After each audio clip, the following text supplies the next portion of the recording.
इस वीडियो में रिव्यू करेंगे कि ये यूथ पब्लिकेशन की एक सिविल इंजीनियरिंग की कैप्सूल आती है।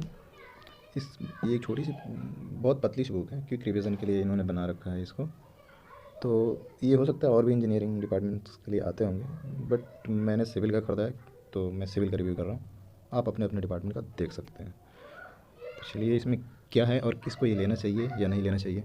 देखो भाई, इसका सबसे पहली बात तो इसका प्राइस जो है बहुत कम है, 50 रुपये के आसपास है ये। अगर ऑफ़लाइन कर दोगे तो 50 रुपये में मिल ही जाएगा ये, और अगर ऑनलाइन कर दोगे तो शिपिंग चार्ज ले करके वही 80-90 रुपये या 100 रुपये के आसपास आएंगे। तो आप इसको ले सकते हो अगर पैसे के हिसाब से देखा जाए तो। इसमें कंटेंट क्या है उसके बारे में अगर बात करा जाए तो मैं बता दूं, इसका इंडेक्स कुछ इस प्रकार से है। देखो, ये इतने सारे टॉपिक्स हैं और टोटल 77 पेज है इसमें। अब पेज से समझ गए होंगे कि इसमें कंटेंट कितना होगा। कंटेंट बहुत ही कम होगा, लेकिन ऐसा नहीं है। कंटेंट जो भी है बहुत ही इंपॉर्टेंट कंटेंट है। कहने का मतलब जो भी ये हमारे पास जो कोडल प्रोविज़न्स होते हैं वो है, फार्मूला है, और जो बुलेट पॉइंट्स होते हैं ना वो सारे दे रखे हैं।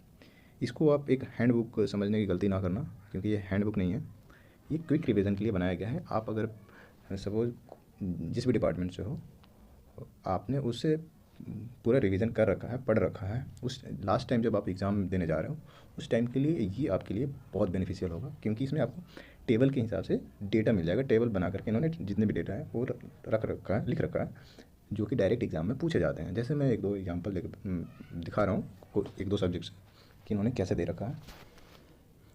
ये बिल्डिंग मटेरियल का देख लो, तो इसमें देखो जितने भी ये क्लासिफिकेशन दे रखा है इन्होंने दे रखा है। इसका डेफिनेशन आपको नहीं मिलेगा, लेकिन इसका एग्जाम्पल मेन होता है। ये इन्होंने एग्जाम्पल ले रखा है, यही पूछे जाते हैं। डेफिनेशन ज़्यादा नहीं पूछे जाते हैं, बहुत रेयर केस। वो भी दिया होगा शायद, या नहीं दिया शायद, हाँ। लेकिन हाँ, मेन मेन पॉइंट दिए हुए रहते हैं। ये सब आप देख सकते हो, ये सब एग्जाम्पल जो जो पूछे जाते हैं एक डायरेक्ट एग्ज़ाम में।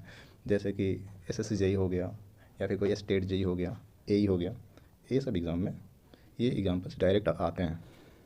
और एफएम का देख लेते हैं। एफएम में भी फार्मूला वगैरह दिया हुआ है सब, और ये टेबल बना करके प्रॉपर्टीज़ वगैरह दिया हुआ है। तो आप देख सकते हो इस तरह से आपका जो लास्ट टाइम के लिए ये बहुत अच्छा बुक है। मुझे तो ये बहुत अच्छा लगा था, क्योंकि बहुत सारी चीज़ें हैं ना, ये जैसे मैंने बिल्डिंग मटेरियल पढ़ा था तो, और कहीं भी बुक से पढ़ा था ना, तो ये जो इतने सारे जो एग्जांपल्स थे ना ये नहीं थे मेरे पास। तो कोई नया क्वेश्चन फ्रेम होता था ना, तो उस टाइम में क्या होता था कि नहीं हो पाता था, क्योंकि इतने एग्जांपल्स एक साथ नहीं मिलते थे। कहीं कहीं मिलते थे, कोई पेपर उठाया तो उसमें कोई पूछ रखा है, लेकिन वो एक जगह नहीं मिलता था। यहाँ पे एक जगह मिल जा रहा है। तो मुझे ये सब अच्छा लगा था, और बहुत सारा जो डेटा था मैंने उसको पढ़ने के बाद देखा तो वो डायरेक्ट क्वेश्चन आते थे उससे। उतना मतलब और सब बुक में एक जगह नहीं मिलता है, यहाँ पे आपको एक जगह मिल जाएगा। आपने अगर समझ रखा है चीज़ें तो ये आपके लिए बहुत ही अच्छा